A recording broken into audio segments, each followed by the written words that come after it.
ओम शांति। आज 27 जनवरी 2022 है और आज के बाबा के साकार रूप से चले हुए मधुर महावाक्यों को स्पष्ट करेंगी आदरणीय आशा दीदी। ओम शांति दीदी। ओम शांति। बाबा ने कहा, मीठे बच्चे, तुम्हारे सुख के दिन अब आ रहे हैं। लोक लाज, कलयुगी कुल की मर्यादाएं छोड़ अब तुम कमाई करो, बाप से पूरा वर्षा लो। बाबा जब कहते हैं तुम्हारे सुख के दिन आ रहे हैं, तो कभी कभी बाबा कहते हैं तुम्हारे सुख के दिन तो ऑलरेडी आए हुए हैं, क्योंकि कितनी बातों से हम बच गए। बुद्धि का भटकना बंद हो गया, ठिकाना मिल गया, परिवार मिल गया, रोशनी मिल गई, कितनी सारी चीज़ें मिली, तो सुखी तो हम हो गए। अब बाबा कहते हैं कि ये जो तुमको भाग्य मिला है संगम युग पर, अब तुम बच्चे इसको संजो करके रखो और इससे जितना मैक्सिमम लाभ ले सकते हो वो आप लो, क्योंकि भाग्य विधाता ही आपका हो गया, तो आपको और क्या चाहिए। प्रश्न है, अंतमति सो गति किस पुरुषार्थ से होगी। बाबा कहते, बच्चे, तुमने अब तक जो कुछ पढ़ा है उसे भूल, सिर्फ एक बात याद करो, चुप रहो। अपने को आत्मा समझ बाप की याद में रहने का पुरुषार्थ करो। बाप बच्चों को कोई तकलीफ नहीं देते, लेकिन दर बदर होने से बचाते हैं। गरीब बच्चे जो शादी आदि के लिए कर्जा लेते हैं, बाबा उससे भी छुड़ा देते हैं। बाबा कहते हैं, बच्चे तुम पवित्र बनो तो अंतमति सो गति हो जाएगी।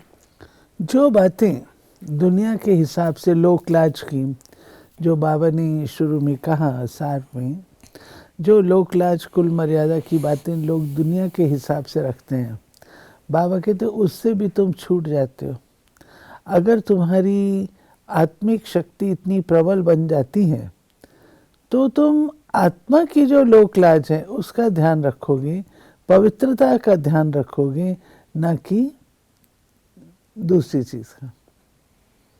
आज का गीत है धीरज धर मनुआ। ये गीत है भक्ति मार्ग का। वो इनका अर्थ समझते नहीं, सिर्फ बच्चे ही जानते हैं। अब बरोबर हमारे सुख के दिन आ रहे हैं जिसके लिए हम पुरुषार्थ कर रहे हैं। बाबा ने कहा, जितना पुरुषार्थ करेंगे उतना सुख मिलता है। श्रीमत पर झोली भरते हैं। फिर बाबा ने कहा कि सतयुग की स्थापना करने वाला ही सच्चा बाप सच्ची कहानी नर से नारायण बनने की सुनाते हैं। याद भी उनको ही करते हैं कि हे पतित पावन आओ। तो जब परमात्मा आए तभी कहा जाए आत्माओं और परमात्मा का मेला संगम का। ये है सच्चा सच्चा मेला। तुम लिख सकते हो, ये आत्मा और परमात्मा का एक ही पुरुषोत्तम संगम युग पर मेला लगता है, जिससे पतित सृष्टि बदल पावन ज़रूर बनती है। वो है पावन दुनिया, ये है पतित दुनिया। ये है सच्चा मेला, जबकि पतित पावन बाप आकर पतित आत्माओं को पावन बनाए साथ ले जाते हैं। ये मेला, बाबा ने कहा मेला, मेले का अर्थ है मिलन। किसका किसके साथ? आत्माओं का परमात्मा के साथ मिला। और इस मेले में परमात्मा आकर के हमको अपना परिचय देके हमको इतना योग्य बनाते हैं जो हम उनके साथ वापस लौट सकते हैं। फिर वो जो हम गाते रहते हैं, हे प्रभु जी मेरे को राह दिखाओ, हे प्रभु मैं नयनहीन हूँ, प्रभु मेरी गति करो, सदगति करो, वो पुकारने की ज़रूरत नहीं पड़ती। बाबा ने कहा कि परमात्मा और आत्माओं का मेला लगता है पतित दुनिया को पावन बनाने के लिए, तो इसका कार्टून भी बनाना चाहिए।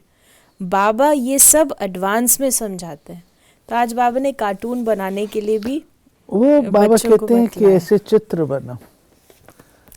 बाबा ने मुरली में पीछे कहा है कि जो सर्विसेबल बच्चे होंगे वो बाबा की मुरली से झट कार्टून बनाएंगे, विचार सागर मंथन करेंगे। बच्चों को सर्विस करनी है। बाप की आशीर्वाद सर्विसेबल बच्चों पर रहती है। आशीर्वाद भी नंबरवार होती है। नेचुरल है। ये बाबा ने कहा कि ये पॉइंट जो है आत्माओं का और परमात्मा का मेला। अब मेले में बाबा कहते हैं ये पॉइंट तुम समझाओ, और इस पॉइंट को तुम समझा सकते हो कार्टून बना करके भी, चित्र बना करके भी। कार्टून बाबा कहते हैं शुरू में बनाते थे ये। अगर आप पिछली ज्ञान अमृत उठा के देखेंगे, त्रिमूर्ति अंक उठा के देखेंगे, तो उसमें ये सब है। ज्ञान अमृत में भी हैं कार्टून, त्रिमूर्ति में भी हैं, और बच्चे करते थे, बाबा खुश होते थे। बाबा ने कहा कि जो समय बीता वो कहेंगे पूरा हुआ, पुराना होते होते बिल्कुल ही पुराने बन जाएंगे। तुम्हारी स्वास्तिका भी ऐसी बनाई हुई है, सतो प्रधान, सतो रजो तमो। तुम जानते हो हम अभी बाप से सदा सुख का वर्षा पाने का पुरुषार्थ करते हैं। बाबा पुरुषार्थ भी बहुत सहज कराते हैं, कोई तकलीफ नहीं, और ही दरबदर होने से बचाते हैं। शादी आदि में कितना खर्चा होता है, गरीबों को तो कर्जा लेकर भी शादी करानी पड़ती है। नरक में गिरने से भी बचाते हैं तो खर्चे आदि से भी बचाते हैं, इसलिए यहाँ गरीब बहुत आते हैं। फिर बाबा ने कहा कितनी अच्छी अच्छी कन्याएं आती थीं, अचानक काम का तूफान आया, सगाई की, शादी कर ली, शादी करके फिर पछताती हैं। ये बड़ी भूल हो गई। टाइम लगता है ना, तो बाप कितनी बचाने की कोशिश करते हैं।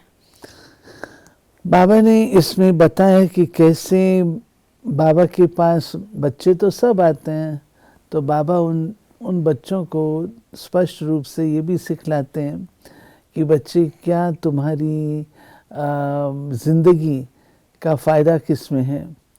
अब कन्याएं आती हैं, कन्याओं को भी समझाया जाता है।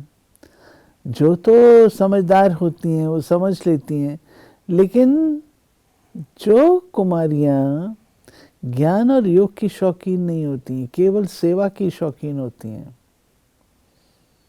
वो फिर कहाँ न कहाँ धोखा खा जाएंगी।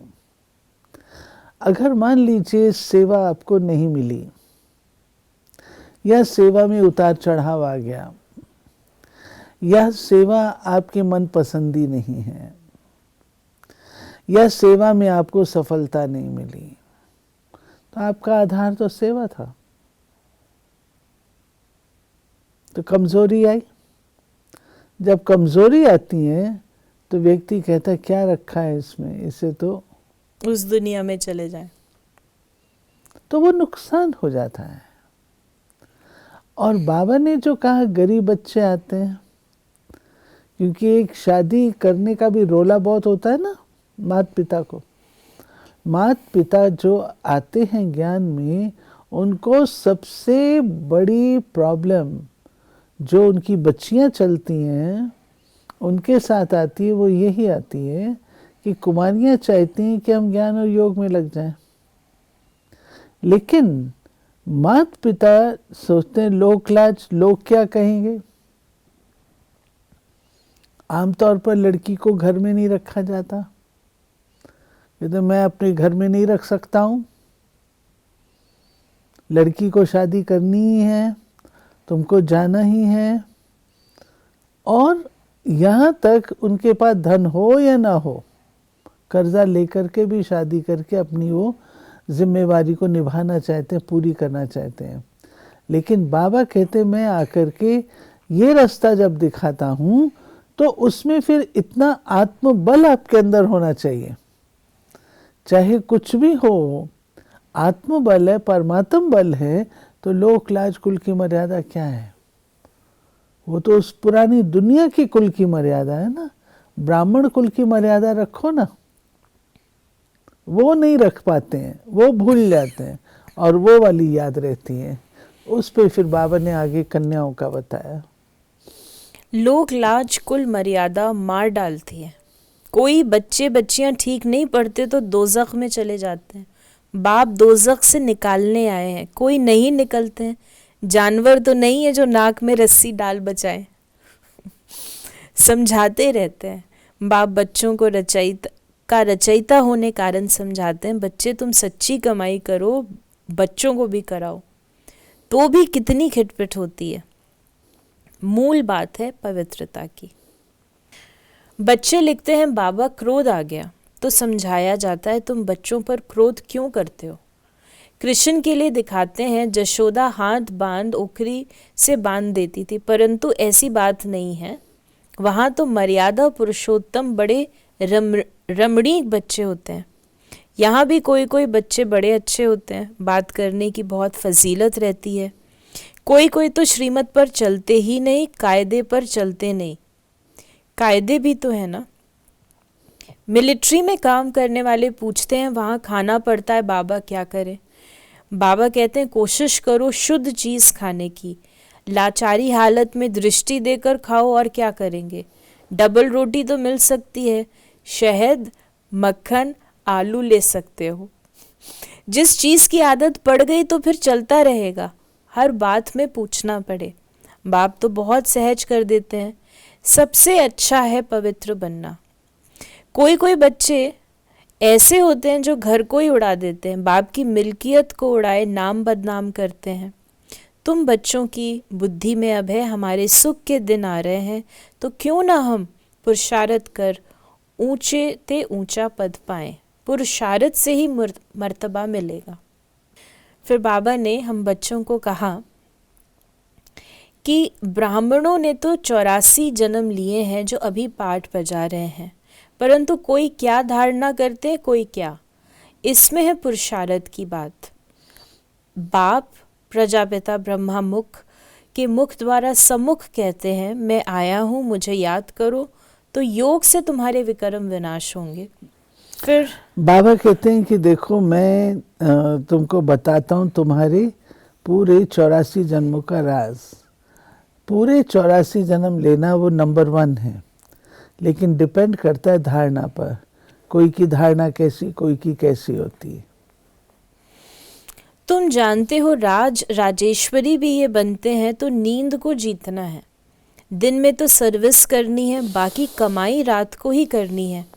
भक्त लोग सुबह सवेरे उठते हैं, तो सवेरे उठ याद करना चाहिए, विचार सागर मंथन करना चाहिए। याद से ही विक्रम विनाश होंगे। एवर हेल्दी बनना है तो एवर याद करना है, तब अंतमति सो गति होगी। बहुत भारी पद मिल जाएगा, इसमें धक्के खाने की बात नहीं है। चुप रहना है और पढ़ना है।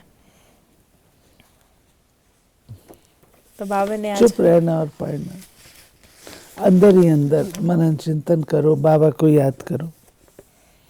आज बाबा ने वरदान दिया, अपने स्नेह के शीतल स्वरूप द्वारा विकराल ज्वाला रूप को भी परिवर्तन करने वाले स्नेही मूर्त भव। स्नेह के रिटर्न में वरदाता बाप बच्चों को यही वरदान देते हैं कि सदा, हर समय, हर एक आत्मा से, हर परिस्थिति में स्नेही मूर्त भव। कभी भी अपनी स्नेही मूर्त, स्नेह की सीरत, स्नेही व्यवहार, स्नेह के संपर्क संबंध को छोड़ना, भूलना मत। चाहे कोई व्यक्ति, चाहे प्रकृति, चाहे माया कैसा भी विकराल रूप, ज्वाला रूप धारण कर सामने आए, लेकिन उसे सदा स्नेह की शीतलता द्वारा परिवर्तन करते रहना। स्नेह की दृष्टि, वृत्ति और कृति द्वारा स्नेही सृष्टि बनाना। और बाबा जब स्नेह की बात कहते हैं और स्नेह से विकराल रूप को जीतना, जैसे आग को बुझाने के लिए ठंडा पानी चाहिए, ऐसे ही जो विकराल रूप है, चाहे क्रोध का है, चाहे किसी भी प्रकार की नेगेटिविटी का है, उसको समाप्त करने का साधन कोमलता है। कोमलता अर्थात स्नेह। जितने स्नेही स्वरूप होंगे और निस्वार्थ भाव का जो बाबा ने कहा है जैसा, उस रीत से होगा तो फिर वो विकराल रूप सामना नहीं करेगा। स्लोगन है, कठिनाइयों को पार करने से ताकत आती है, इसलिए उनसे घबराओ मत। ये एक पाठ होता है, हमारा लेसन है। कठिनाई आनी चाहिए ना, आए तब तो आप अपनी शक्ति को यूज़ कर सकेंगे। तो ये थे बाबा के आज के महावाक्यों का स्पष्टीकरण। यदि आपके मन में कोई प्रश्न है तो आप उसे व्हाट्सएप या मैसेज करें 8826599309 पर। ओम शांति।